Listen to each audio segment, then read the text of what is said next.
tulugan, serbisyo caravan. Kita-kita po tayo dyan. Yan, magandang araw po. Kahit gabi na po dito, mga taga Malabon. Ako po pala si Alden Richards at excited na ako makipag-bonding sa inyo sa darating na January 15, sa darating na walang tulugan, serbisyo caravan. Handog ng lokal na pamahalaan po ng Malabon. At samahan niyo po akong kantahan ko kayo at haranahin ko kayong lahat. At maraming salamat po to Mayor Jenny Sandoval for inviting me sa inyong kauna-unahang walang tulugan, serbisyo caravan. Kita-kita po tayo dyan. Welcome back, mga kaaldab. So, kaya po pala maagaw umuwi si Alden Richards dahil nga po sa January 15, nasa Malabon po si Alden Richards. Ito yung mga update na kung saan gustong-gusto po ng mga mamis, mga titas, mga senyor na taga Malabon. Mapapansin nyo naman po, mga kaaldab, na talagang nasa kanila yung mga update na kung saan nga po talaga mapapaisip po kayo. Di po ba? Sabi ko nga po sa inyo, mga kaaldab, dito sa channel ni Mr. Destiny, kung ano lang po yung latest, kung ano lang po yung update, doon lang po kayo sa mga magsasabi na, nako Mr. Destiny, move on ka na, tanggapin mo na yung katotohanan, na keso ganito, keso ganoon. Hindi po ba? Ang dami kasi mga komento, ang dami mga pinapaliwanag nila, Mr. Destiny, move on ka na. Alam niyo, sa totoo lang po, mga kaaldab, kaya yung mga taga Malabon masayang masaya dahil nga po dito ipinarinig na po natin at klaro naman po na naandyan po si Alden Richards sa January 15, di po ba? At itong video na to kanina lang po inilabas ito sa Facebook, mga kaaldab, at syempre in-upload din po natin kanina, kaya nga po updated po tayo sa mga nagsasabing wala tayong kaalam-alam pagdating po kay Alden Richards. Okay lang po yan, mga kaaldab. Sabi ko nga po sa inyo, kapag nagtitrending si Alden, mas lalong pinag-uusapan. Mas maraming video naglalabasan Di po ba?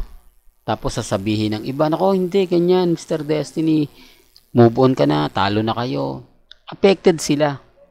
Alam niyo kung bakit po ba guilty sila?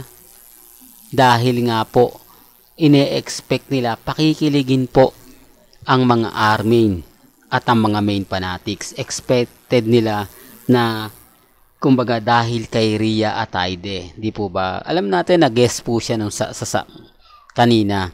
Nung una pa updated tayo dyan, pero hindi ko po yun in-update. Sabi, alam nyo naman po, mga kaaldab, na nakikinig din naman po ako sa mga mami, sa mga tita, sa mga senyor. Di po ba? Sabi nyo, ko Mr. Destiny, pag may mga ganyan, wag mo nang i-update. Di po ba? Nakiramdam lang tayo. Tinignan natin kung anong mga po ba ang gagawin ni Rhea Atayde sa Itbulaga. Tinignan natin kung pakikiligin nga po ba niya ang mga army at mga main fanatics. Hindi po ba? Dead ma lang si Mengay sa kanya. Hindi po ba walang ekspresyon, walang reaksyon, literal na sinasabi lang ni Mengay na kumbaga mainit, di po ba? Parang under pressure nga po talaga si Main Paul Garson. Sinasabi ko lang po ito para lang klaro para lang po sa kaalaman ng lahat, lalo na nga po sa mga dumadaan at talagang bumibisita sa channel natin. Kaya nga po natutuwa ako kasi ine-expect nila na yung pambasag, ine-expect nila na kumbaga eto na siguro yung time, ganito ganyan, babasagin natin ang Aldab, malamang may sasabihin na hindi maganda. Inahantay nila hanggang sa matapos nga po yung Itbulaga. Nga. Di po ba? Yan ang sinasabi ko, mga. Sa tingin nyo, kakampi po ba sa kanya ang mga legit Dabercads? Siyempre hindi, kasi alam po nila kung sino nga po ba talaga ang totoong karelasyon ni Alden Richards. Alam nila kung sino nga po ba talaga ang totoong mahal na mahal ni Main Paul Garson. Di po ba? Kaya nga po ako kampante. Kaya nga po ko hindi basta-basta nagpapa-apekto. Lalo na po pag ang pinag-uusapan natin, Aldab. Di po ba? Wagi tayo.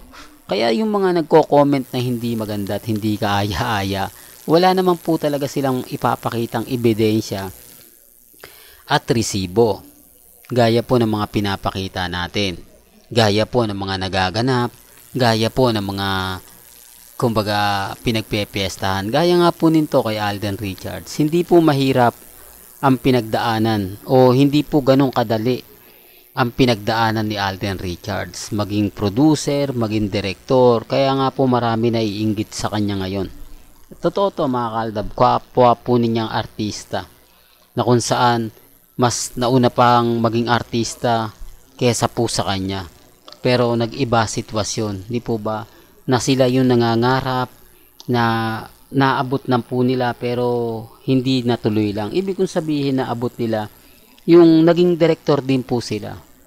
Pero wala, hindi siya nag-click, di po ba? Yung iba naging producer po. Pero wala, lugi di po ba? Kaya nga po si Alden Richards lang ang talagang gumawa ng pangalan. Unang-una sa mobile community, di po ba?